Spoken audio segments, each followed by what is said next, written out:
Welcome and thank you for joining the EJF Board Learning Session. I am Sarah Keller, the Director of Community Managers, and I am your host today.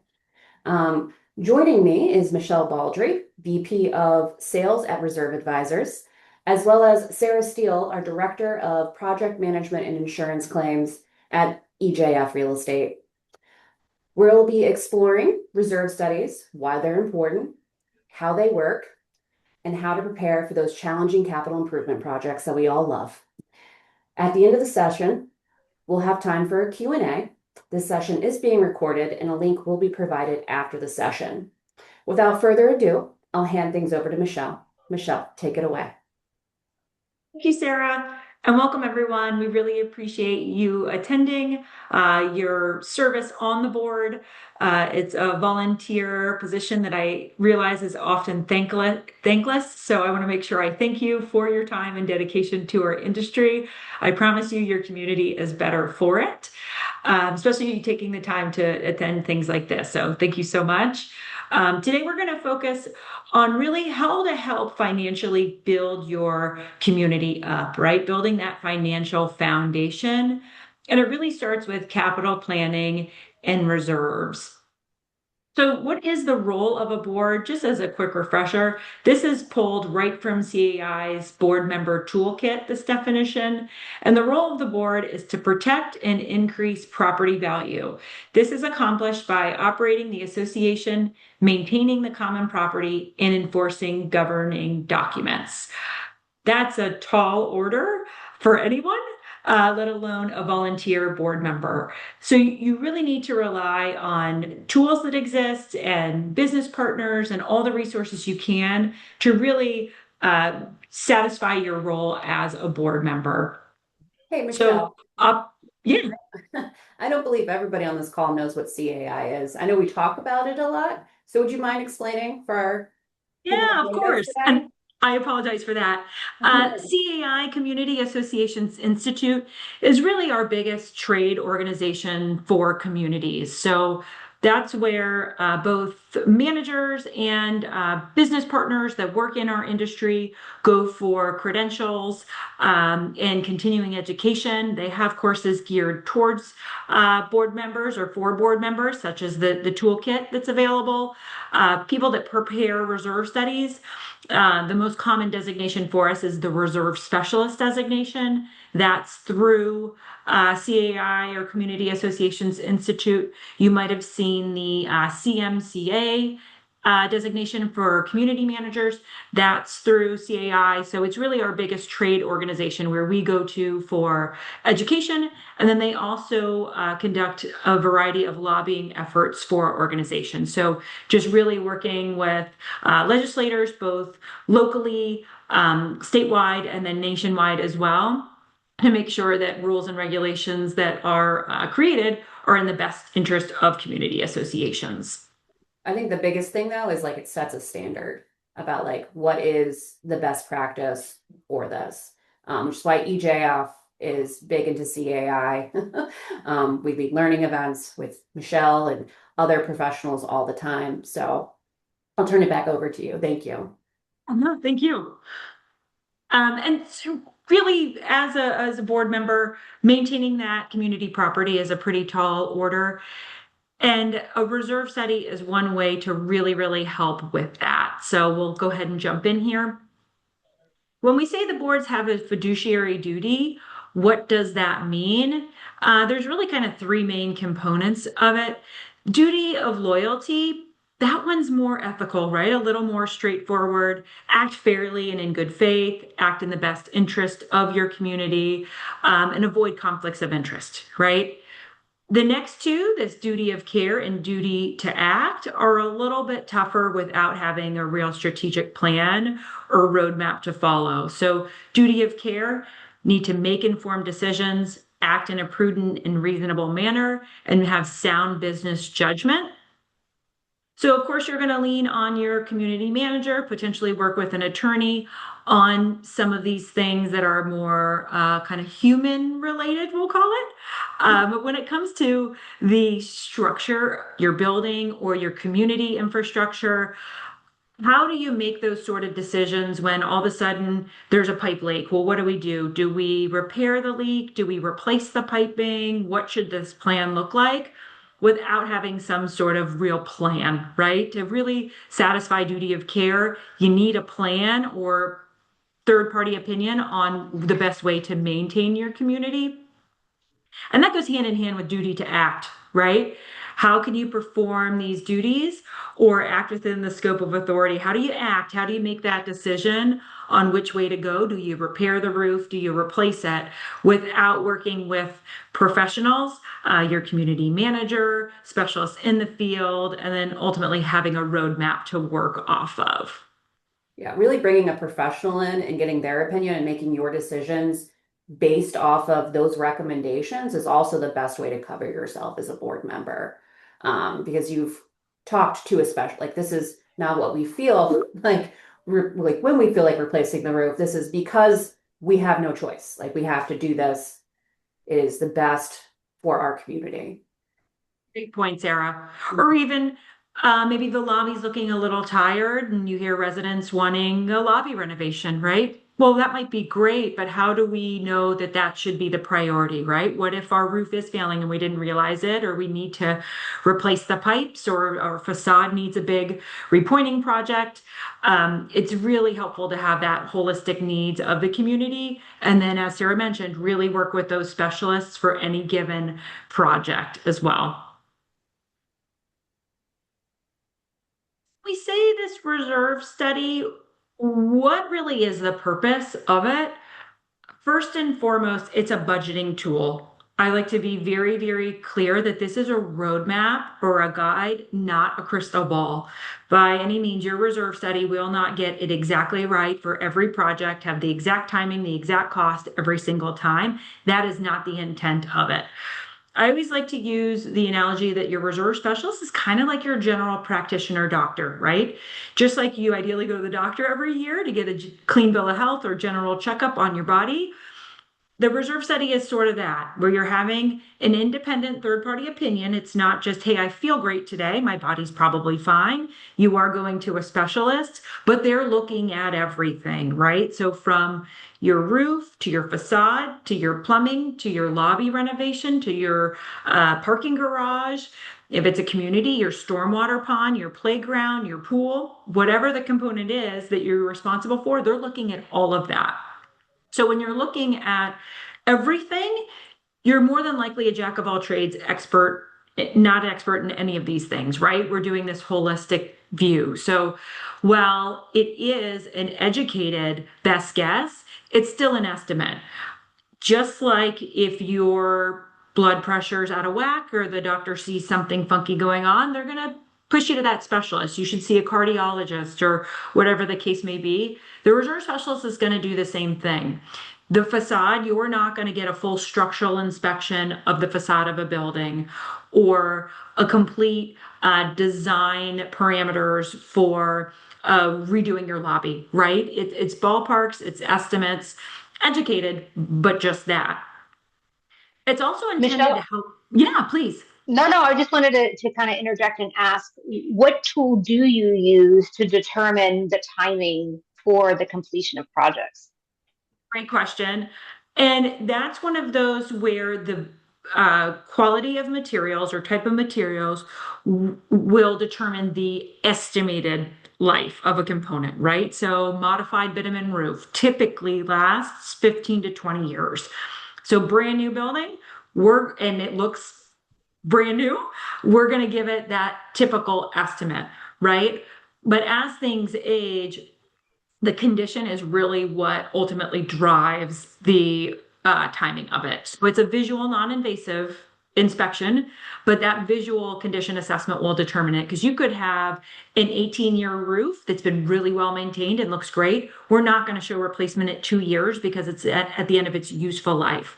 Or you could have an 8-year-old roof that's in poor condition for one reason or another. Maybe it was faulty construction, maybe they haven't taken care of it, whatever the case may be. If it's in poor condition, we're not going to show it lasting another 7 to 12 years because that's how long it should last. The condition will govern the timing. Yeah, those Excellent. major Thank you. components in the building, like if you don't have a preventative maintenance plan in place, you're cutting whatever whatever lifespan there is drastically. So like having your roofs checked annually and preventatively sealed, HVAC equipment coming over the PMs, all those things. It's an investment every year, but it's also going to save you a lot of money. Right, you're absolutely right. CAI, the organization we mentioned, they have a research arm, the Foundation for Community Association Research, and they have various best practice guides. They just released a new one on preventative maintenance because it is so important. They created a whole guide and it's free. So happy to share that link around afterwards for that free download to see the preventative maintenance guide, but absolutely something you should take advantage of. Because Sarah's absolutely right. It might cost a little money now, but it saves you money in the long run. It will extend the life of these components and really should be factored into your reserve study. Reserve specialists are starting to ask, do you perform preventative maintenance? Because if you don't, it's not going to get that full life. And so we shouldn't account for that. We want to make sure that you are financially prepared for these projects. The reserve study will also help prioritize your projects, right? You might be tired of looking at your lobby. You've looked at it, it's looked the same for 10 years. You see it every day going in and out, and you want a refresh of it, right? And that seems to be the priority for the units. Everyone wants, all the homeowners want a new, nice, refreshed lobby or want new pool furniture. But when you look at the reserve study, and maybe you have a near-term roof replacement, or your streets need to be repaved, or the elevator is going to need to be modernized, right? This helps kind of prioritize the funds, right? We know money isn't endless. Sure, ideally we do it all, but unfortunately that's usually not the case. So this will help you kind of decide, okay, we probably need to focus on the must-haves instead of the nice to haves, right? So it gives that priority so that you guys can make those informed decisions. So how do we fund these projects? Ideally, the reserves, right? The reserve account. So just to kind of quickly cover that, you have the operating budget, you have all of the operating costs, which are essentially our money in, money out, right? So insurance premiums, management costs, general maintenance. What are some other big ones, Sarah? Taxes, insurance, Taxes. Yep. preventative maintenance, Yep. service Perfect. contracts, landscape, all the things that keep the building operating. Money in, money out, electricity, right? Money in, money out. Ideally, there is a line item in that budget for that reserve contribution or that savings account where you're contributing to it, growing that account so you can fund for these big ticket items. Now, we know that that's not always the case, that these reserves are adequately funded, where you have enough funds available for the projects. So if reserves aren't sufficient, the other ways that these projects are usually handled are via a special assessment or a loan. So we'll cover all three options really. I know when interest rates were low, a lot of buildings were utilizing loans to their advantage, which was great. Now it's, let's not talk about it. I think that it's important though that boards understand that not every building will qualify for a construction loan. So not to assume that you could go down that route. True. Smaller buildings, typically buildings with high delinquency rates, are just less likely, or it's just impossible. So, Yeah. So what is the importance of reserves from a board member perspective? As a board member, this really helps fulfill your fiduciary duty, right? That we spoke about that earlier. This helps satisfy that. It does provide guidance on the scope, timing, costs of these projects. I say guidance because it is truly that, right? It is guidance. We discussed it's not that crystal ball, it's not an exact bullseye forecast, but it does provide guidance on what you should be doing or anticipate for your various common components. It helps create consistency and alignment. You're operating off of one kind of strategic plan, one capital plan for the community, as opposed to looking at things in isolation and having different files. It provides this one cohesive document to work off of. And ultimately, it's good stewardship. right? Let's all work together to support the community. So that's from a board member's perspective. Now, what about the individual owners? Why should they care about reserves? It protects their investment, right? Everyone, their home is more than likely their biggest investment that they own. And this helps protect that, right? If you have reserves, you are more likely to conduct these repairs, helps with the overall health of the building or community. You're more likely to do these projects, which then, of course, helps with resale of it, right? And increases the value there when they see a proactively maintained community.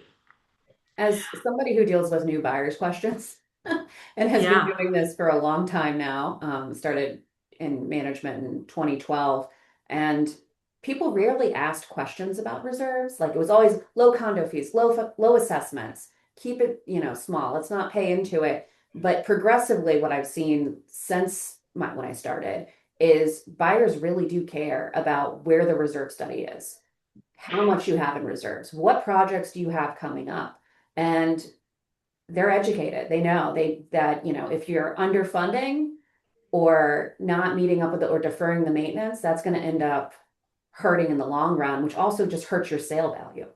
Those units sitting on the market longer, it might look attractive because of those low condo fees, but really it's kind of a warning sign in a way if they're not properly at the level they should be. Yes. I mean, that's a really good point. I can't tell you how many times we get calls from realtors to our office directly saying, hey, we want to buy this unit. There's no reserve study. Can you do a reserve study real quickly to see what like they want to do it to assess their risk? And we always tell them we can't, like a reserve study isn't that quick of a process, right? It's a pretty involved process and we can't do it for a prospective buyer. There's a little bit of a interest there. We have to work directly with the community. But we like buyers are certainly becoming much more savvy on this stuff and want to understand sort of where the community is financially. Yeah. I know we're in budget season right now. I know I've sent out a lot of budget calls. I have one later today. Had one last night. And something that I see is like a trend sometimes is buildings will try to hold their fees flat and not like, it's always great to try to like squeeze contract costs, and really hammer down, and everyone loves saving money. But at the same time, my best suggestion to everybody is just consistent fee increases every year. Not huge, keeping up with just the cost of living and ensuring that that reserve contribution is matching what the study suggests or close to it.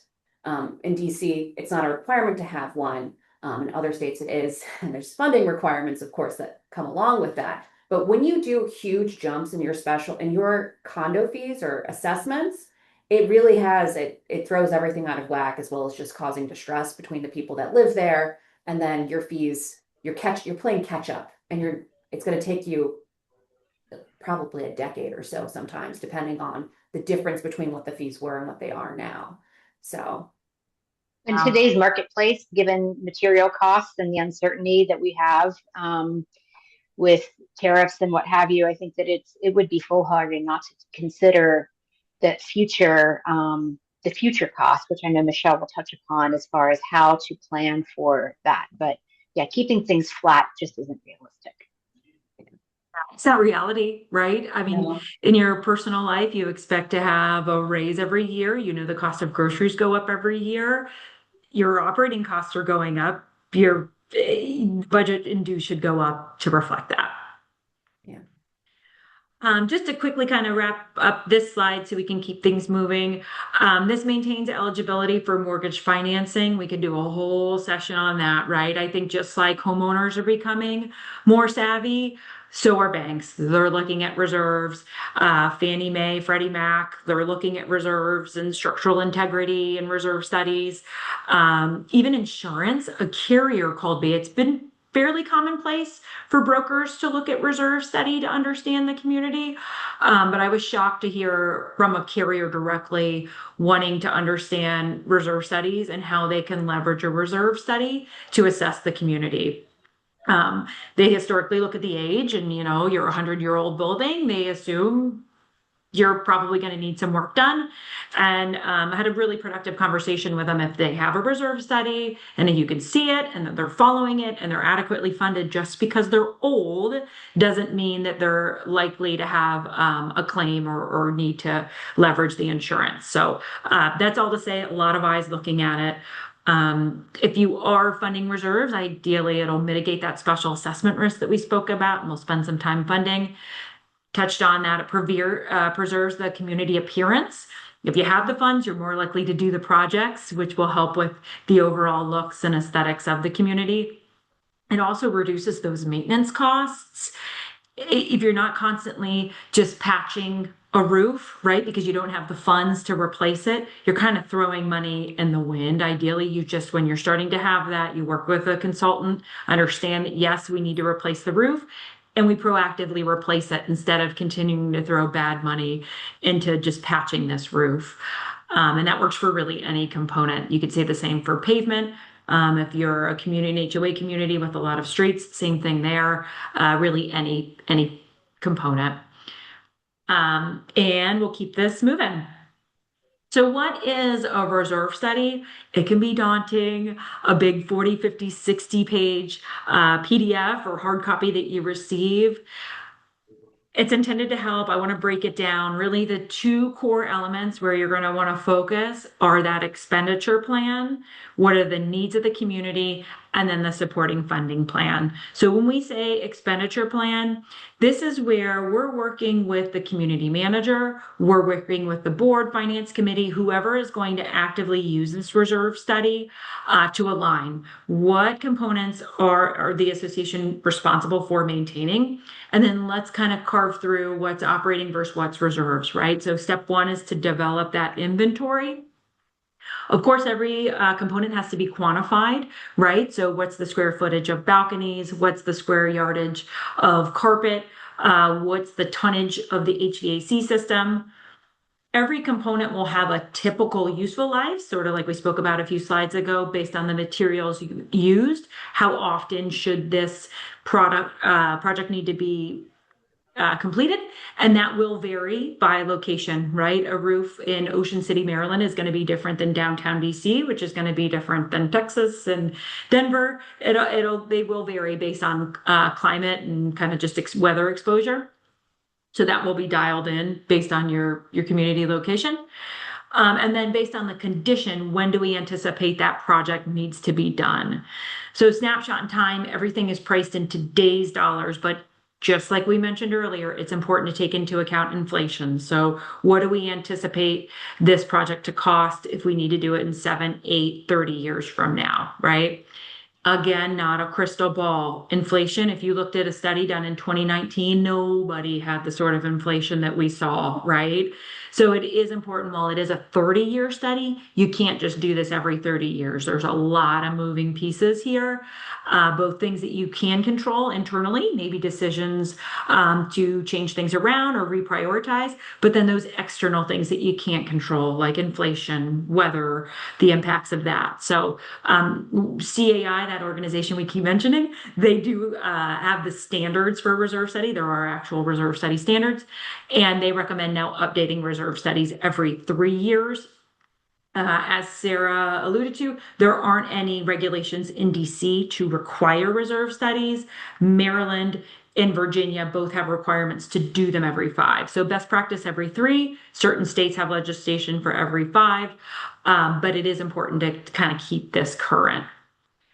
Yeah, one of the things that's like, it's budget season. I know I keep saying that, but I'm living it. So taking this out and looking at it, your manager's already done that. And just being like, okay, well, next year we have this.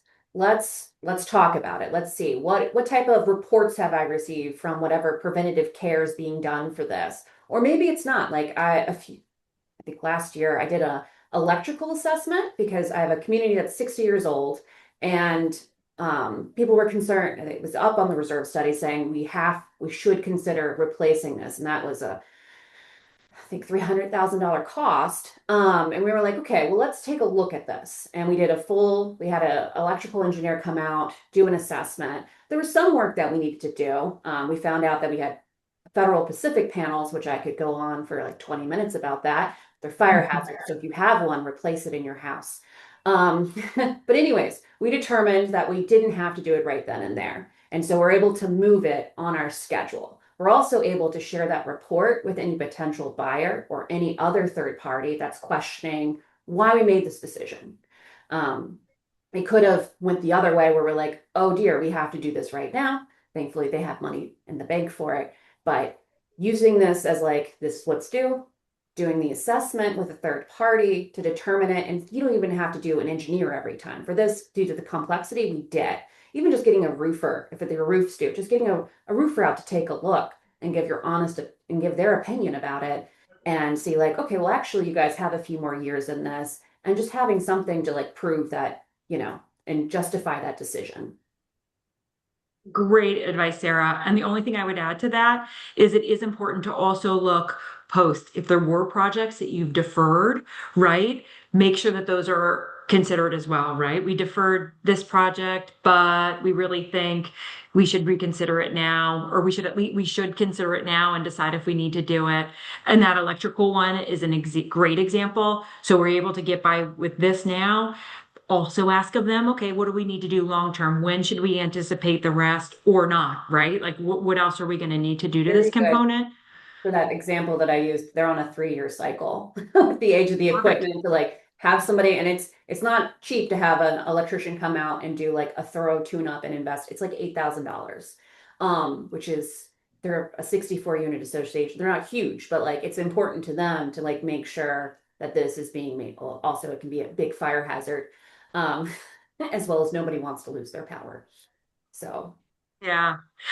This is a great time to mention that this really shouldn't be a static document. Again, I keep saying it, but it's not that crystal ball. Things are going to change for a variety of reasons. And for that reason, most providers will now give some sort of workable file to you. So, of course, you'll get the PDF, so you have the full report and the narrative with the photographs that describe the component and the condition that was observed. But there should be some sort of workable file more often than not of this expenditure and funding plan, so that, as Sarah mentioned, she can go in instead of just trying to scribble this down or try and like make something on the fly, go in, change that line item from the 200,000 to the X amount, 64,000 every 3 years, right? And see how that affects it.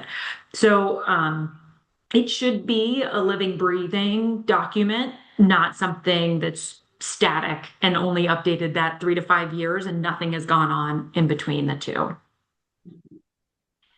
So after that expenditure plan, this is essentially the needs of the community, right? What should we anticipate on the expenditure side? So of course, the next step is really paying for it, right? How are we going to pay for it?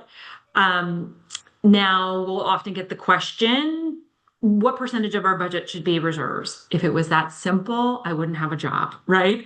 There's a variety of things that play into that and affect it. Components are you responsible for? How old is your community? How much have you deferred reserves in the past? There's a variety of things. There's really no way to tell you this magical number without doing the full study. There are different funding strategies. These more often than not tie to those reserve study standards that are issued by CAI. I'll quickly cover those. I don't want to get too granular with it, but do for you that have a reserve study kind of help you understand it, or for those of you that are maybe planning to do one, when you receive it, it'll provide a little bit of context around these funding strategies. And then, of course, it's important to remember that where the reserves aren't required by law. So in Maryland, you do have to follow the funding recommendation. So if the reserve study says in 2026, you need to fund $101,000, then in 2026, you have to fund $101,000 in reserves. If that's not the case, if you're not in Maryland or in a state that requires the funding, then you can start to consider this, of course, as a best practice, what we would recommend, but you can consider some of those alternate funding strategies. So this is a graph I like to share to help unit owners understand the importance of reserves. I always encourage our clients to share this graph at like an annual meeting when you're discussing the budget and the reserves. This helps provide that context. So in this graph, the blue line is that reserve balance. The green bars are the reserve contributions, and the red bars are the reserve expenditures. So as Sarah mentioned earlier, if the whole top half of the graph doesn't exist, if there's no reserve account, you're essentially stuck with these fluctuations in the budget, right? Some years you don't have a lot of projects, some years you have really big projects. Maybe you can, kind of straighten that out, flatten it out with loans and things like that. But it still becomes wonky because now one loan became mature and then you have another one and you have multiple loans you have to refinance. So the best way really to do it is to stabilize that budget, stabilize the reserve contribution, knowing that there's going to be years where you're contributing more than you're spending, you're growing that reserve account. And then, of course, there's going to be years where you're draining that reserve account when you're spending much more than you're contributing, and that's good. None of us want money just sitting in this account, this rainy day, I've heard that, this rainy day account for something that may or may not happen. That is not the intent of reserves. The intent is to save the money and then spend it when you need to, right? So it does become a bit of a, we don't want too much, we don't want too little, right? Finding that sweet spot. And I think this graph helps see, and of course it's customized based on your needs, but helps the community understand why maybe we have $600,000 in the bank. We're looking around, things look pretty good. Why do we need to keep contributing this account? You're right. Things are good for the next couple of years, but there's XYZ, whatever it is specific to your community, whether it's roof replacement, piping that needs to be done, streets that need to be repaved, a lobby that needs to be renovated. We have these big projects that we need to save for, and then the intent is to spend it. We're not just going to have this money sitting here for something that may or may not happen.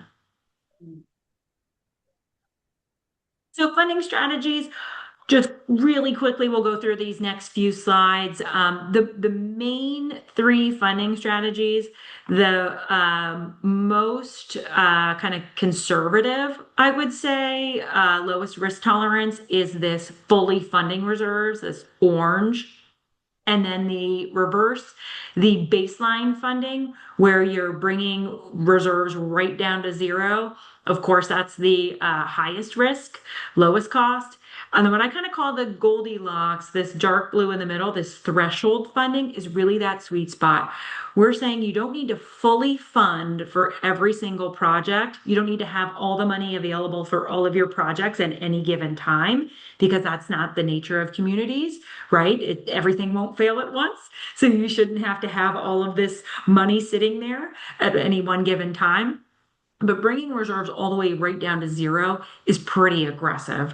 We want you to have some cushion. Again, I keep saying it, but it's not a crystal ball. Things will change. With mechanical equipment, like I had a building, and we just did a reserve study, and it said we had 5 more years left on the boiler.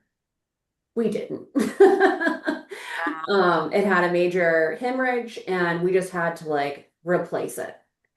And certain equipment you're not going to know. Like with a boiler, you don't really open up and check out the insides, and take it all the way apart, and you're not able to like get into it. And sometimes there's no warning for certain things, which is having that cushion helps. Great. That's right. And that's a great example where the reserve study ideally will ask, okay, how old is it? Are you having operational issues? Is preventative maintenance being performed? And if all things sound good, look good, we're going to lean on that typical useful life, but you just never know, right? So having that cushion is helpful, and that's sort of the threshold. So just to kind of summarize these, this is exactly what we spoke about, but when we say that, what does that mean, right? Like, what are the real funding differences? There is a slide kind of breaking down each one. Sarah, are we sharing these slides afterwards? Is everyone going to have access to these? Yeah. Great. Then I'll quickly cover these. You can reference them if you want, but I think the best way to see this is really kind of presented in one chart. So when we say baseline is the highest risk, what does that really mean? If you want to focus on the owner contribution, that equates to $132 per unit. That full funding equates to $213. So much, much higher, right? Threshold funding in this example is only 141. So it's much closer to that baseline, right? And that's the goal here. We want you to spend the money that you have, but we want a little bit of wiggle room, right? So I encourage you to consider this either in your current study, or if you are going to conduct a study in the future, look through those funding strategies, make sure you understand them, ask questions of the reserve specialist. You shouldn't have to figure it out on your own. Talk through that with them, what the strategy was, how the threshold was determined, just to make sure that you as a board are comfortable with it and on board with that funding recommendation, because this is something you should be able to contribute to. Now, to adhere to the standards, we do have to show adequate funding. We can't build in special assessments or loans. We have to recommend that you are funding for all of your components, but that's where that workable file comes in. So if you want to get creative with different things, you have a file to work off of to explore different scenarios. And so if reserves aren't enough, like we said, it's really special assessments or loans and financing, and absolute worst case, do nothing. But we hope that's never the solution, because we all know these projects aren't going to go away. It's just going to end up costing more in the long run. I was on the phone, true story, with a board member yesterday, and he said, you guys said I need to replace the roofs. We knew we needed to replace the roofs. We didn't replace the roofs. We kept patching, and it cost double what it should have, because they just continued to, they needed to replace a lot more, right? The more decking failed, and the project ended up being much bigger than it really had to be. So don't do nothing, because it's not going to go away. Yeah. Or sometimes even if you're just replacing parts of it and not doing it holistically. So I have a community that I work with, and they've been, their boiler technician's been telling them for over a decade that they need to replace their boilers. And they have ones that are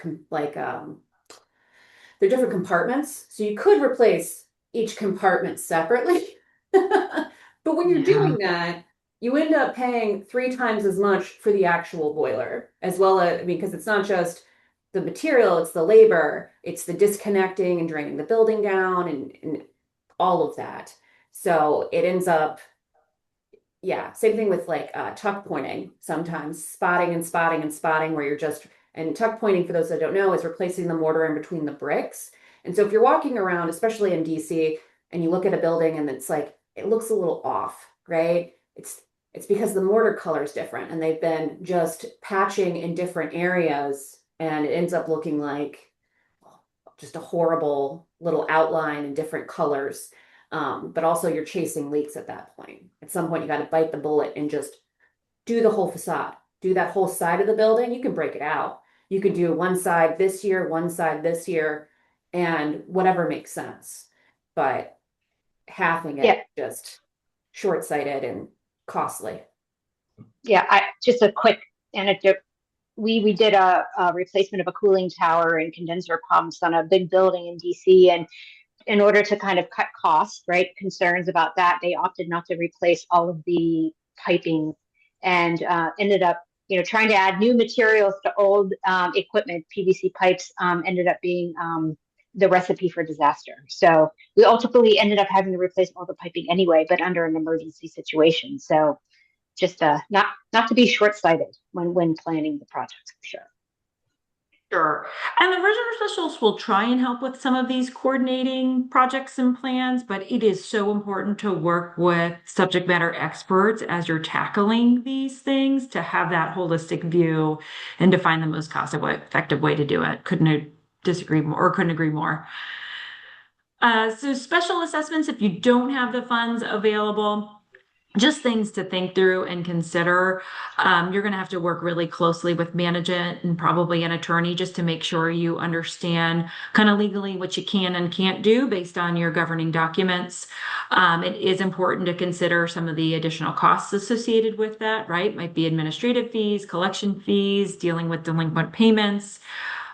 Important to communicate early, and a reserve study is a great way to do that. And please bring your reserve specialist back. You guys shouldn't have to be the ones to have all of the answers to all of the questions. Lean on your reserve specialist to help you with that conversation. And it can be a good means for unexpected expenses, but you really don't want to get into the habit of continually doing this, right? It starts to be a poor reflection of the way that you are managing the association as a board, right? Present that strategic plan. What is our plan? And maybe it is special assessments, but if you communicate that early and say, hey, this is what we want to do, just get that agreement or buy-in so that everyone's on the same page. And it is important to know that that can impact property values too. Like Sarah said, potential buyers are becoming more savvy and starting to look into these sort of things. One key thing that I like to do when I get a new reserve study is not just meet with the reserve specialist and the board to like really look at it together, but most reserve specialists are happy to attend like an open board meeting and just kind of explain it, right? And I love that because it's not EJF, it's not you board, it's a third party professional explaining how this works. And by educating them, you're going to get more buy-in. Is it going to be 100%? Oh, no, no. But it's going to put it in terms that people can understand and to see like it's not us just telling them, this is how this works. Because not everybody knows. You buy into a building, you buy, a house, a townhome, or a condo unit, and you're all happy and excited. And then it's like all this other stuff comes with it. And you just didn't even know these things existed.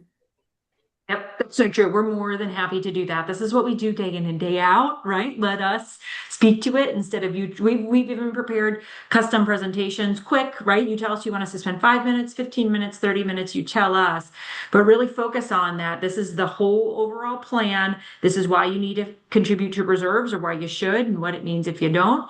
And then what are the priority projects for your individual associations? Let's talk through those and why the funds need to be XYZ. So couldn't agree more with you, Sarah.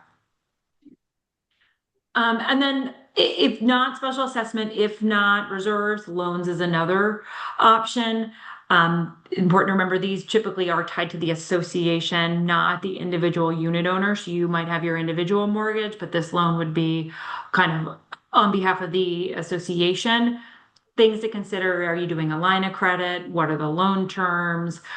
These do provide faster access to funds, right, than trying to rally everybody for the special assessment so that you can do some of these bigger projects quicker. It does spread the fund out over or the cost out over a longer term, right? You might have a 5-year loan, you may have up to a 15-year loan now. So it will spread that cost out. But it is important to remember there's, of course, a cost associated with that, right? So now there's interest. And this, I don't know that anyone can find a 5% interest on a loan right now. But just in perspective, it was a $600,000 loan, a 7-year loan at 5% interest. It's $712,000. And that's before any of the fees associated with it. As Sarah mentioned earlier, they will look at things for a loan. So delinquencies, reserves. They don't want to give you a loan for a big boiler project if you also have to replace the pipes in a couple of years or the roof, right? They want to see over the life of the loan, what are other costs are the association about to incur to really protect their investment, right? They don't want to give you a loan if you're potentially going to default on it because there's all these other projects. So a lot of things go into the loans. So just important to really evaluate all of the options. Leaving that, what happens next? So as you do the reserve study, you go to tackle one of these projects. I'll kick it over to you, Sarah.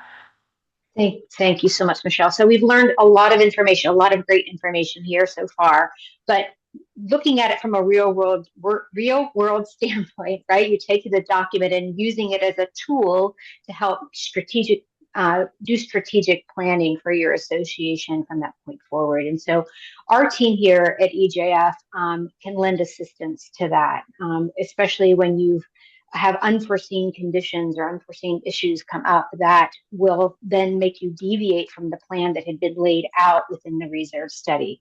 We're able to assist with determining how the planning for the different projects can be adjusted by looking at the as Michelle had mentioned, they'll take a look at what type of preventative maintenance had been done. But we can take a deeper dive and to actually talk to your company, the vendors that you work with, to really determine how much longer a piece of equipment can last.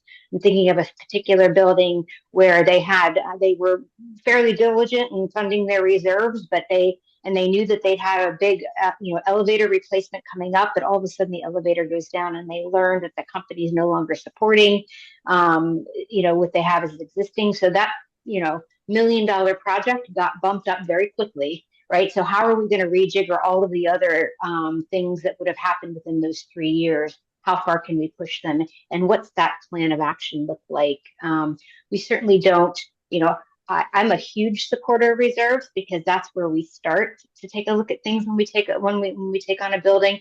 And to be frank, I've seen heartbreaking situations where a building has not contributed appropriately to their reserves, and they are now left with a situation that has to be addressed. And so they have no choice but to do a special assessment. And I've seen new homeowners that may have only been there a month faced with $20,000 assessments. I mean, those are the type of unfair things that contradict that duty of care and duty of act that Michelle had pointed out earlier in the presentation. We also had touched upon the regulations or the new laws and whatnot that are out there that really do force an association to be mindful of their maintenance plan and the attention to their capital projects. Fannie Mae and Freddie Mac have a non-compliance list, so that if your building is noted to have structural concerns or an extensive amount of deferred maintenance or whatnot, that will put them on a list where they won't back a loan, or they won't back a mortgage. And that's a very difficult position for a building to be in. There's also the benchmarking requirements in DC. So making sure that, when you do go into a reserve, when you do go into a capital projects, making sure that you're being mindful of those type of Energy Star ratings that we need to meet. It's so very important. So just as a recap, EJF has multiple resources on hand to be available to associations. So not only do you have a wealth of knowledge within your community manager, right? You have a community financial manager that also works hand in hand with them when it relates to financial things.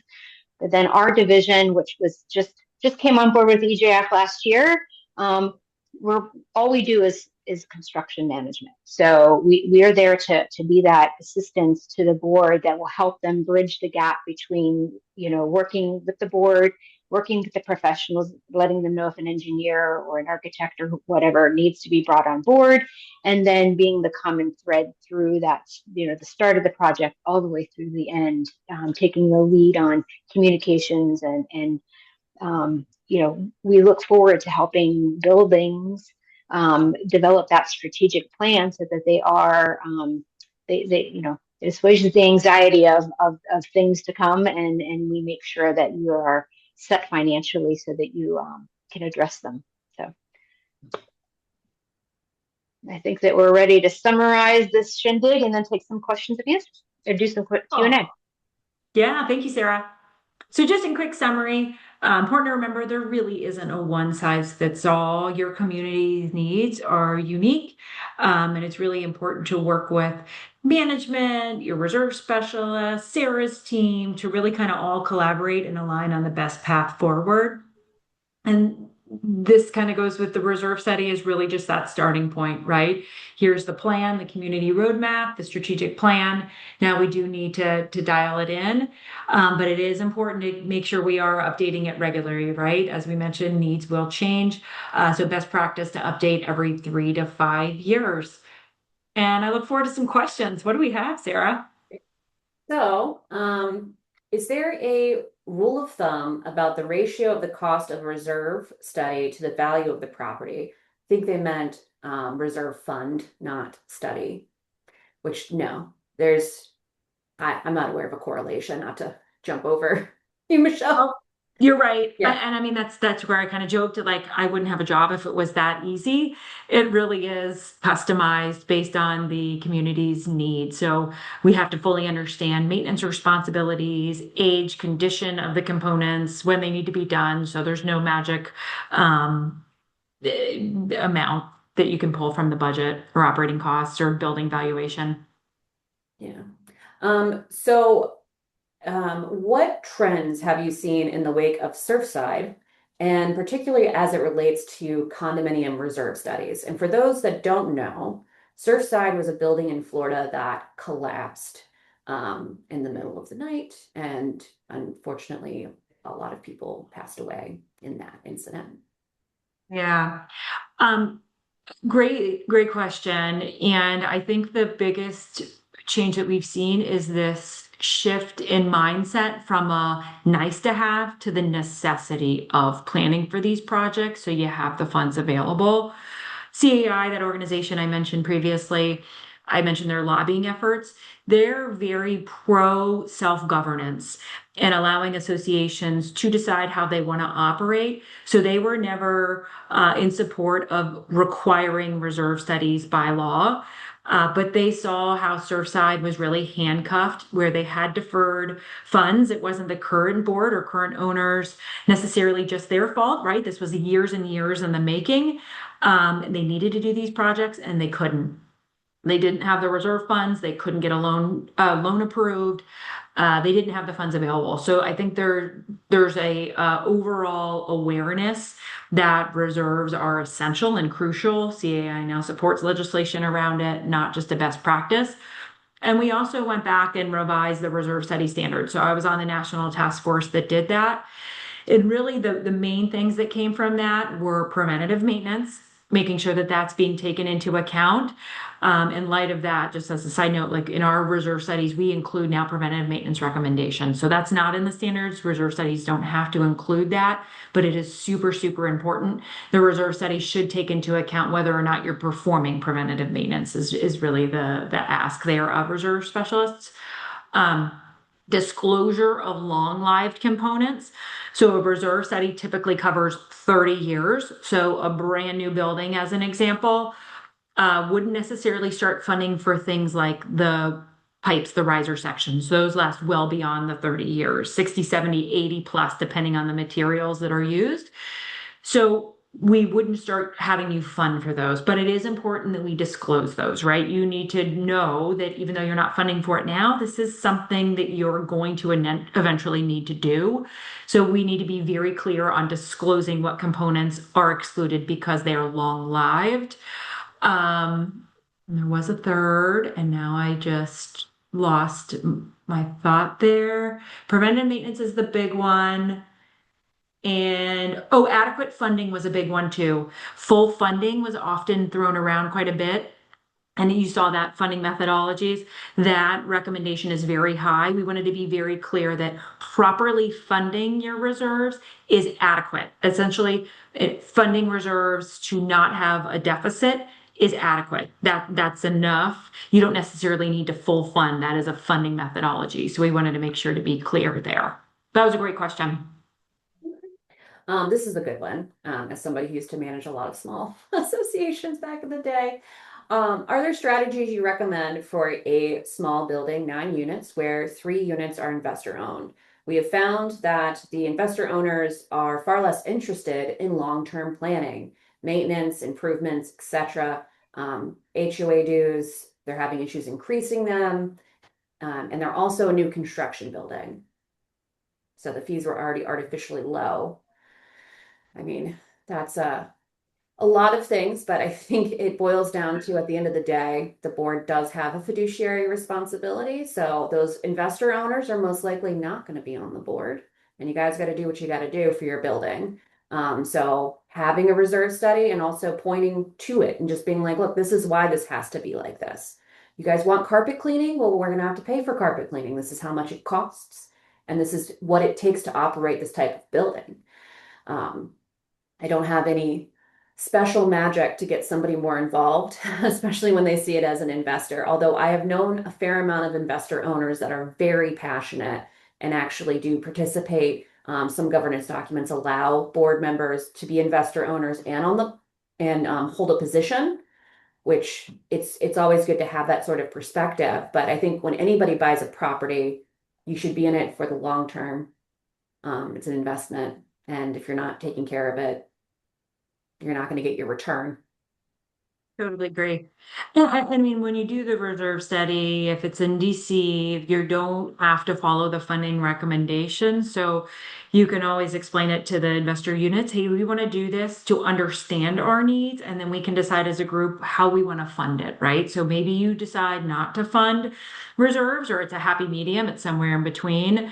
Then at least you know and can explain to your other homeowners that this money's got to come from somewhere. If we're only funding, we're supposed to fund here, we fund here. This is what this deficit means. So we should all personally prepare for this, and whatever the project is. Okay, another one. We just recently spoke with someone who has a membership model for a reserve study. Have you all seen this, and do you feel like this is worthwhile? So I've seen it. Membership might be like a subscription. I think that might be it. Where and if I'm being completely honest, we had one of those too, and we abandoned it because people weren't using it. Everyone thought it was a great idea. They wanted this additional software login to manage reserves, and at the end of the day, no one wanted to learn an additional software and live that deep into reserves. So I think you do need to keep it current to some extent. What we found personally, and this is just in our experience, was that Excel was that sweet spot. Most people are familiar with Excel. You can keep it current. And it's a little easier to use and manage. So that is a bit of a personal preference if you want an online software, but usually an Excel file will do what you need it to do, because ultimately it's keeping it current and being able to explore alternate scenarios, which you can do with the Excel.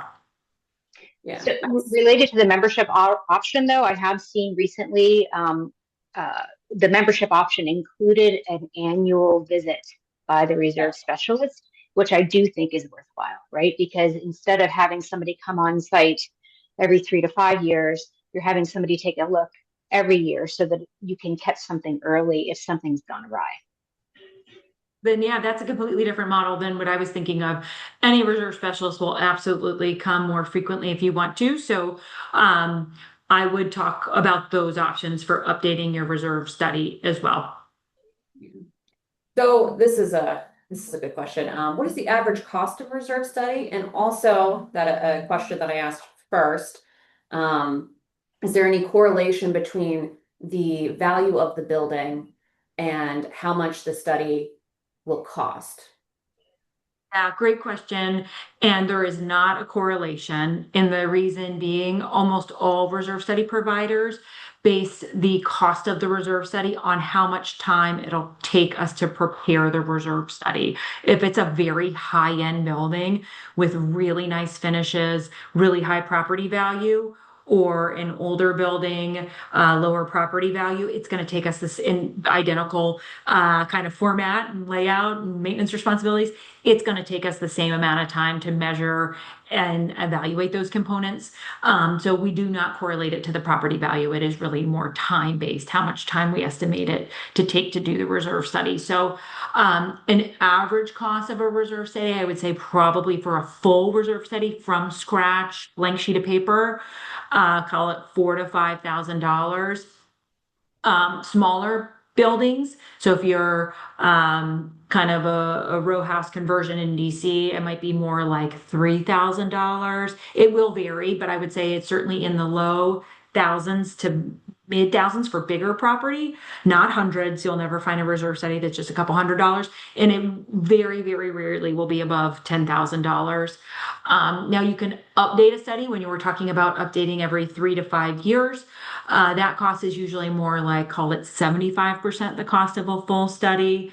And then if it's more of an annual where you're having someone come back annually, it's going to be even cheaper than that, because it's a little more readily predictable, or less things have changed more than likely, and it's just an easier process. And like I said, it's all time-based. So And that correlates to what I've seen too, is like smaller buildings, like 20 or less, just not very big, not a lot going on, 2, 3K. And then I have a very large complex, which is actually like 57 individual buildings. And I got reserve proposals for them, which you can imagine a campus that big. And it was only like $11,000. So like if somebody's going to charge you 60K for a reserve study, run away. Ask your manager. We don't just work with Michelle.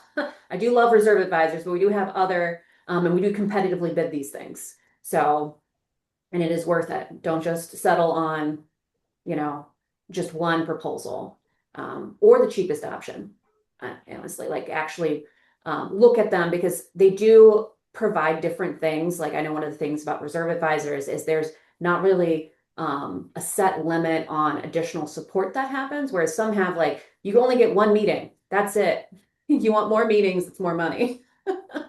So Right. And when assessing which reserve expert to work with, I would certainly make sure that you understand what's going into their reserves and how they're calculating those expenses. I've often seen where the reserve didn't take into consideration soft costs that are needed to complete a project. That soft costs are those engineering costs, permitting fees, things like that, which, to be frank, on a large project can be quite pricey. And so I think understanding what's going into your reserve study is going to be very important. I know we're going over, but one more question, and then we'll wrap up. How typical is how often is a association funding the reserve study projects higher than the recommended level by the reserve engineer? And how do you account for projects that are not in the reserve study? So like I would imagine if a building wanted or an HOA wanted to build a playground, right? And they were planning it, and it's technically it's a capital improvement project, you're increasing the value, but it's not in your reserve study because you haven't built it yet, but you want to do it in 5 years. Or something along those lines. That's a great example. And those sort of nice to haves we'd like to do, we might do XYZ. We say keep that out of the reserve study. That should not be included and may or may not happen. First, understand what your true needs are before we even consider this playground. What does it cost to maintain what we have now? Now, what we can do is show an alternate for you. When it's this hypothetical, like using a playground, you can get a system for 30,000. You can get one for 300,000. Playgrounds are crazy expensive. Like that was the one that surprised me more than anything when I started this job. I'm like, oh, playground is how much? But anyway, so if you have a ballpark in mind, just ask the reserve specialist to run what I call like an alternate scenario. So you should never fund that immediate project from reserve. So that initial install really can't be a reserve expense.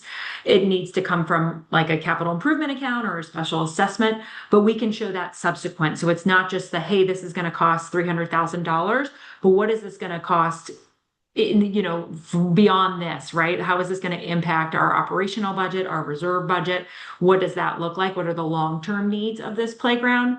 Now, one thing you can consider, and this is where I encourage you to work with your attorney, is potentially taking a loan from yourself. Maybe you do have adequate reserve funds. You don't have any near-term projects. You have this money because you're saving up for XYZ. There's a potential that you could borrow from yourself, but it is important to pay it back. It's just like any other loan other than you're not paying interest, right? So we're going to pay back the 300,000, 3 years, 100,000. So it's like mini special assessments to pay for this playground. So you can get creative, ask those questions of us. I take those calls all the time. So work with your reserve specialist to understand the best strategy for these things, especially when you're considering kind of adding something new. Okay. Well, thank you so much for spending time with us today, Michelle and Sarah. And thank you to all of the board members for taking time out of your busy schedules. It shows your dedication and your love and care for your communities. And I'll see you guys next month. Thanks. Yeah, thank you, board members. Really appreciate your time. And thank you, Sarah. Appreciate you coordinating this. Thank you, everyone.